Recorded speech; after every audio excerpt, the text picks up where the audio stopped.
Hi, now Sanay Baralu. Been designing for quite some time አሁን እና finally felt like coming on YouTube and sharing some of my knowledge. What exactly is branding? Some people say product no, some people say logo no. What is it exactly? ይሄ ሰውዬ also known as Martin Neumer defined brand as a customer's gut feeling about your product, service, or company. ምን ማለት ነው? It's basically your reputation ማለት ነው። እንደ ሰው ከሆናችሁ እንደ ካምፓኒም ከሆናችሁ so እናንተ የሆነ ክፍል ውስጥ ሳትኖሩ ስለናንተ የሚወራው ነገር is basically your brand. The reputation you leave ከሌላ ሰዎች ጋር. Sometimes it's good, sometimes it's bad. But that is what a brand is. If we know what brand is, then what is branding? Branding is influencing ያንን feeling, ያንን ከስተመሮች ያላቸው feeling about us or other people influence ማድረግ is called branding. ለምን influence እናደርጋለን? To sell.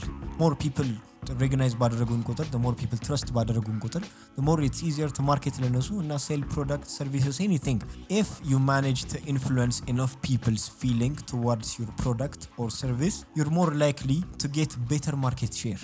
In a nutshell ማለት ነው. If you manage to influence ወይም ደግሞ የሰዎችን ፊሊንጋቸውን about ፕሮዳክታችሁና ሰርቪሳችሁ ወይም ካምፓኒያችሁ ኢንፍሉዌንስ ማድረግ ከቻላችሁ in a good way ኢንፍሉዌንስ ማድረግ ከቻላችሁ ማርኬት ላይ ያላችሁ ሼር it's more likely to be bigger and bigger. So if branding is that, then how do we brand? የመጀመሪያው is brand recognition. ካምፓኒያችሁን ሰው የማያውቀው ከሆነ they're not going to buy nothing. After people are aware, it's keeping your reputation. እንዴት ነው ሬፑቴሽናችሁን ኪፕ የምታደርጉት ነው ከቪዥዋል ጀምሮ keeping up your reputation እና having consistent የሆነ የሎጎ ስታይል having consistent የሆኑ colors patterns visual cues እና consistent የሆኑ የቪዥዋል አይደንቲቲ ሲስተሞችን መጠቀም helps your brand ከሱ ቀጥሎ is having set የሆነ tone of voice also helps your brand የ6-7 ዓመት ልጅ እንደ ትልቅ የ30 ምናምን ዓመት ሰው ሲያወራ ካያችሁ it's going to look odd, it's not going to look right ከሱ ውጪ ደግሞ if you saw ትልቅ ሰው እንደ 5-6 ዓመት ልጅ አክት ሲያደርግ it's not going to look right ስለዚህ having consistent የሆነ tone of voice እና